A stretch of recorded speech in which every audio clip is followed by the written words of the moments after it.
Have you ever found yourself trapped in a cycle of negative thinking, constantly worrying about the future and fearing the worst possible outcomes?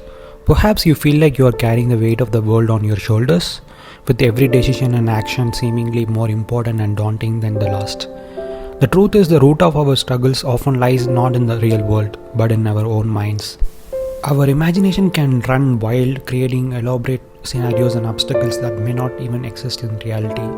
And while it's natural to want to plan for the future and anticipate potential challenges, overthinking and fixating on worst case scenarios can ultimately leave us feeling overwhelmed and paralyzed.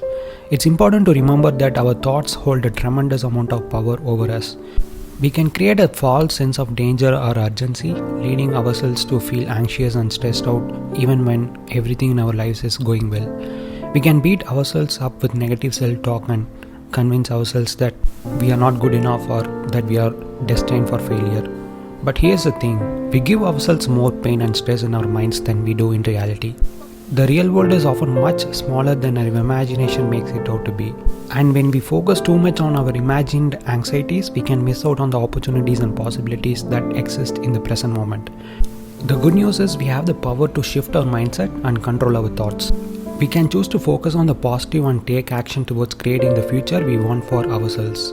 We can challenge our negative self-talk and replace it with affirmations and self-compassion. We can learn to differentiate between real problems and imagined anxieties and find effective solutions for the challenges that do arise.